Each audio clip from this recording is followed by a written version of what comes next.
No vídeo de hoje nós vamos falar a respeito das duas casas de Israel. E por que que mais uma vez, pelo amor de Deus, por que que mais uma vez eu vou falar a respeito do ensino das duas casas de Israel? Porque esse ensino preciosíssimo é um dos ensinos chaves para desbloquear as profecias a respeito dos últimos dias.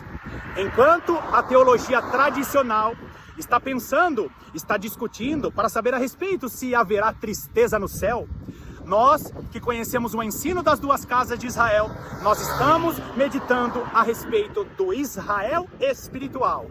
O Israel que será restaurado para reinar sobre as nações nessa terra. Seja muito bem-vindo a mais essa meditação do canal A Lâmpada para os Meus Pés. Ainda estamos aqui.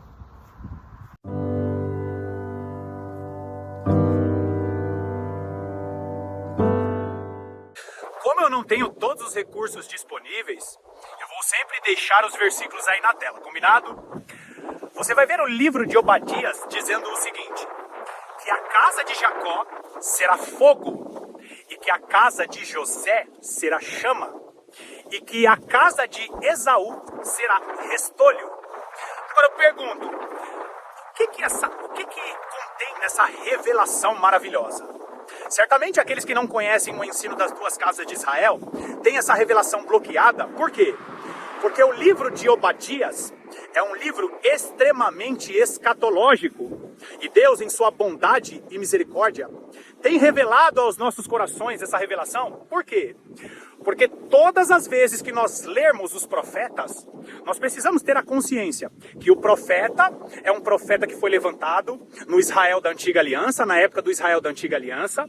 Só que esses profetas, eles começaram a receber a revelação, as revelações foram dadas para o Israel da Antiga Aliança, só que essas revelações ganharam uma extensão até o período do Israel espiritual.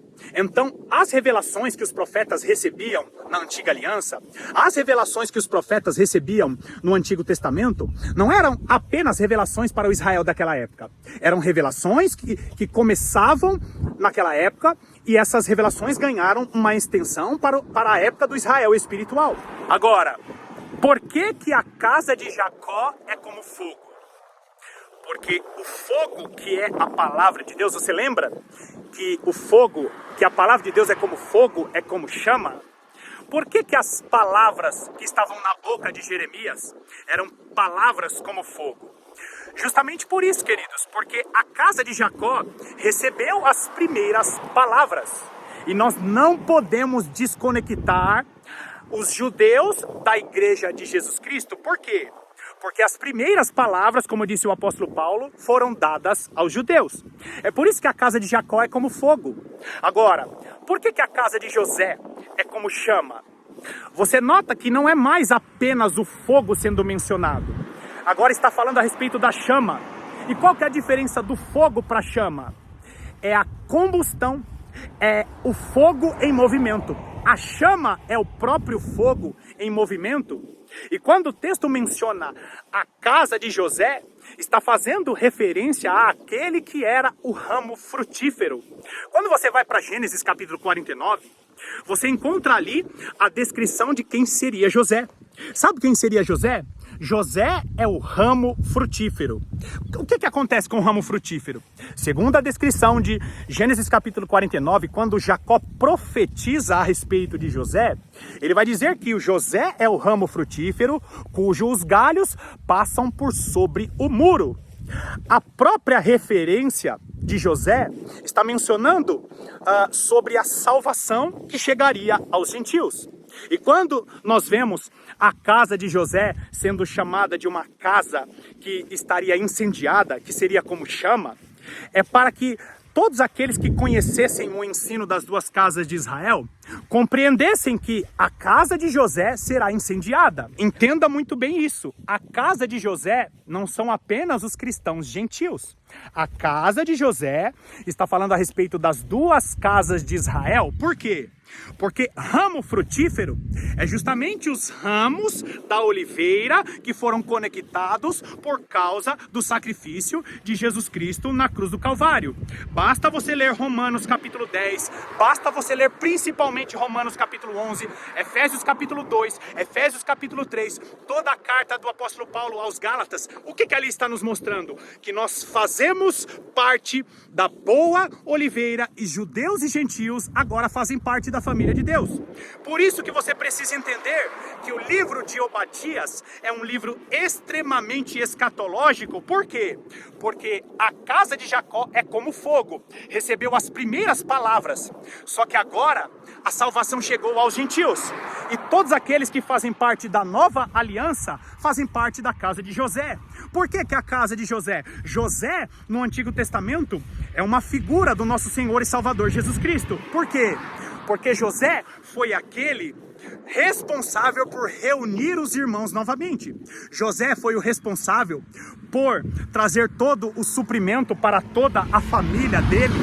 Então José, como ramo frutífero, é aquele que recebeu as palavras de que os seus galhos subiriam um muro e não mais haveria separação. Essa árvore, que é a boa oliveira, ela não fica mais guardadinha no muro dos judeus. Agora, essa árvore, os seus galhos subiram até esse muro de separação. Por quê? Por causa do sacrifício de Jesus na cruz do Calvário, a salvação chegou após esse muro. Agora não esqueça disso, queridos. Por que José é mencionado? Além dele ser aquele que representa a mediação da aliança, José foi aquele que recebeu as palavras de Deus.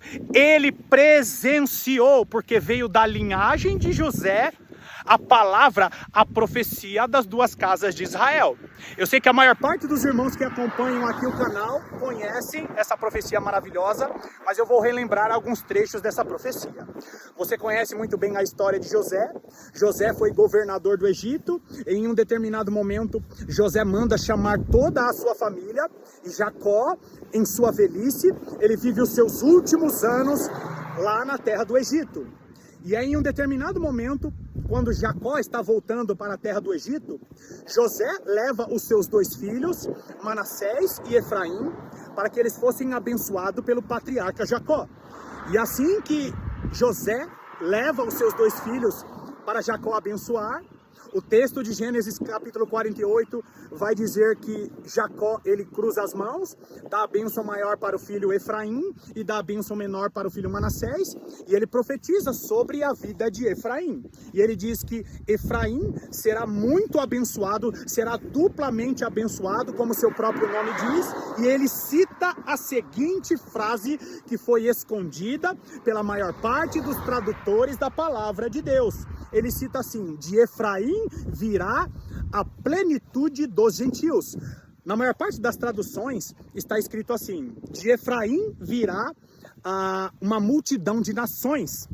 Se você olhar no original hebraico, as palavras dadas a Jacó em Gênesis capítulo 48, no versículo 18 e 19, vai falar ali o quê? Que de Efraim virá uma multidão de nações, só que no original hebraico significa o quê? De Efraim virá a totalidade dos não-judeus ou a plenitude dos gentios. Ou seja, José estava na presença de Jacó.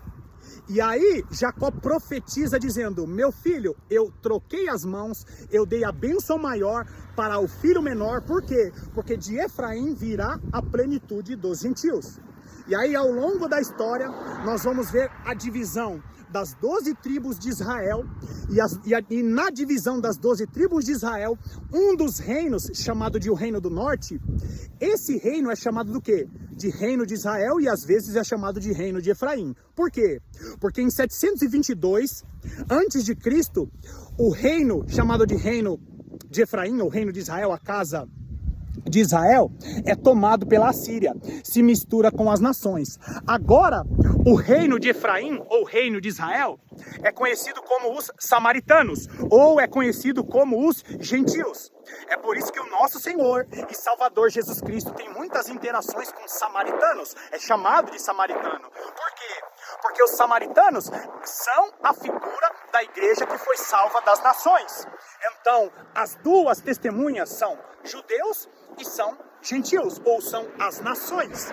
É por isso, queridos, que nós precisamos ter a consciência de que o ensino das duas casas de Israel não é apenas mais um ensino, não é apenas mais um estudo teológico, mas o ensino das duas casas de Israel é um ensino fundamental para que você compreenda quem são as duas testemunhas que estarão na grande tribulação, quem são esses mencionados nas profecias de Jeremias capítulo 31, Jeremias capítulo 31, versículo 31, quem são esses mencionados em Isaías capítulo 43, capítulo 44, quem são esses mencionados em Oséias, capítulo 1, versículo 11, quem são esses mencionados em Oséias, capítulo 2, versículos 14 e 15, quem são esses mencionados em quase todos os profetas, dizendo que o Senhor reuniria mais uma vez a casa de Israel, a casa de Judá. Por quê? Porque as profecias dadas às duas casas de Israel está falando sobre o quê?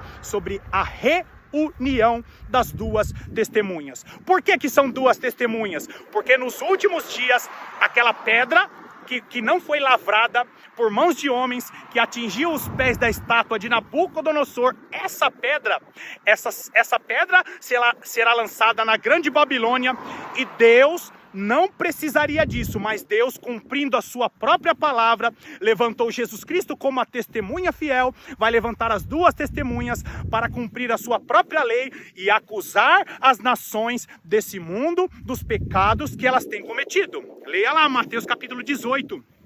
Leia também o texto em Levítico, que fala que na lei do Senhor precisa reunir 2 ou 3 testemunhas para fazer uma acusação de um pecado que estava sendo cometido. Ou seja, queridos, apenas através desse texto de Obadias, eu conduzi você para toda a história das duas casas de Israel. Por quê? Porque vai chegar um tempo em que vai acontecer o seguinte: nós vamos entrar na grande apostasia, e aí a maior parte do povo de Deus vão se apostatar da fé. E a apostasia não é arrebatamento. A apostasia é o afastamento da fé. E quando chegar o momento da apostasia, e nós estamos muito perto disso, sabe o que vai acontecer? Vai acontecer que Deus levantará as suas duas testemunhas para preparar a igreja para a grande tribulação. A igreja entra na grande tribulação, é enviada ao deserto dos povos. Por quê? Porque nos 3 anos e meio iniciais da grande tribulação, a igreja ela não pode ser tocada, a igreja não pode ser afrontada, porque a igreja estará profetizando e promovendo maravilhas nessa terra. A igreja será usada com poder e graça. Sabe o que vai acontecer com a igreja? Vai acontecer o que aconteceu de maneira semelhante que ocorreu com Moisés e com Elias. Nos primeiros momentos das primeiras palavras, a igreja não poderá ser tocada, mas será chamada de a perturbadora de toda a terra. Nos 3 anos e meio iniciais, a igreja estará profetizando e algumas maravilhas e catástrofes vão estar acontecendo nessa terra. Quando der os 3 anos e meio iniciais e começar os 3 anos e meio finais, o que vai acontecer? O homem da iniquidade se revelará. E da onde virá esse homem da iniquidade? Eu acabei de mostrar para você o texto de Obadias. E eu não quero mencionar vários outros textos. Naum, capítulo 1, Naum, o livro de Naum, capítulo 1, versículo 11, ele vem da onde? Ele vem de Nínive. Quando nós olhamos para o livro de Apocalipse, as cartas escritas às igrejas, quando você lê a carta escrita à igreja de Pérgamo, vai falar a respeito do trono de Satanás, que está onde? Que está na Turquia. Da onde virá o homem da iniquidade? Ele virá da mistura daqueles que são de Esaú com os de Ismael. E eu já mostrei aqui em alguns vídeos da onde sairá o anticristo. Agora, quando nós olhamos para Apocalipse capítulo 13, nós vemos ali que o anticristo, aquele pequeno chifre, aquela pequena cabeça, que outrora fora ferida como de morte, é aquela que vem da Assíria. E da onde vem o anticristo? Da reunião dos povos da mistura, da descendência de Ismael com Esaú. Eu já mostrei para vocês aqui em alguns vídeos do canal que o anticristo ele não vem dos Estados Unidos, que o anticristo ele não é judeu, que o anticristo ele vem de uma mistura de Ismael com Esaú. Agora, todas essas informações que eu acabei de te dar vai nos mostrar o quê? Que o anticristo ele vem daquela grande religião, que o anticristo ele vem de um povo que está criando um grande exército. Por quê? Porque o grande exército vai fazer frente a Israel e toda a região de Israel, o Israel que nós conhecemos hoje, serão aqueles povos daquela grande religião que vão fazer um grande cerco ao redor de Jerusalém. E aí, queridos, você volta comigo para Obadias, e Obadias vai dizer o quê? Que a casa de Esaú será como restolho. Você sabe o que é restolho? Restolho é quando não sobra nada. É quando acaba um grande incêndio e fica só ali o restante dos incêndios.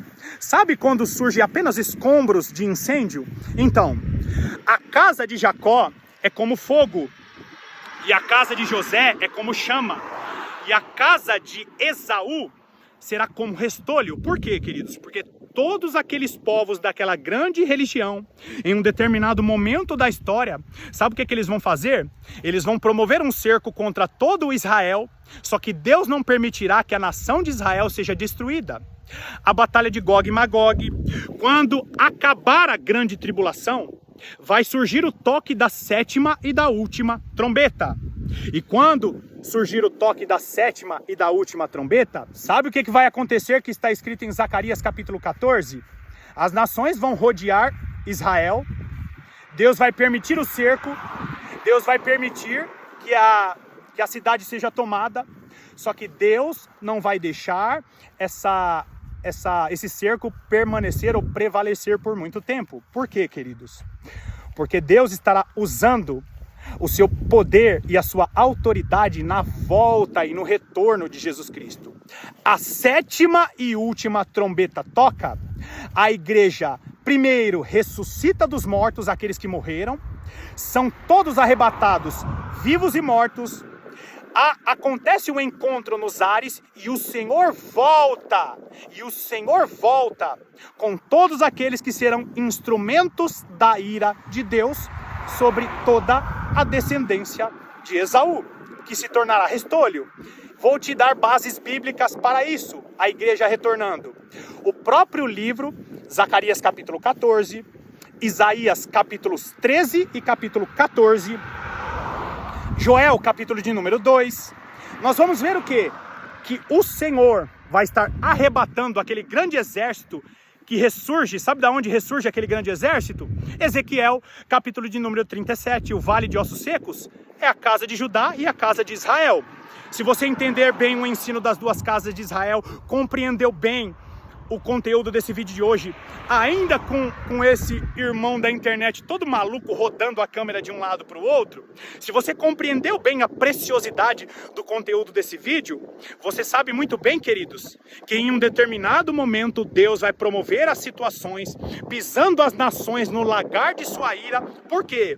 Porque a casa de Esaú será como restolho. Você percebe a quantidade de informações preciosas que eu deixei nesse vídeo aqui, para que você que está conectado com as principais revelações da palavra de Deus, se alegre com essas revelações? Deus vai promover uma restauração em sua igreja. Deus vai voltar a levantar sábios que compreendam as verdadeiras palavras de Deus. E você, cristão, que tem o desejo de sair do sistema teológico das igrejas tradicionais para entrar no verdadeiro ensino da palavra de Deus, se conecte com a palavra de Deus em sua vida sincera de oração, para que Deus venha trazer as revelações ao seu coração. Já está começando a chover aqui, mas eu me alegro muito por estar aqui com vocês e espero que o Senhor continue falando aos nossos corações. Somos gratos ao Deus da nossa salvação, somos gratos ao Deus que nos resgatou e ainda permitiu que nós entendêssemos os mistérios das Sagradas Escrituras. Que Deus te abençoe poderosamente. E eu estarei aqui, após essa chuva, te aguardando para as próximas meditações. Até lá!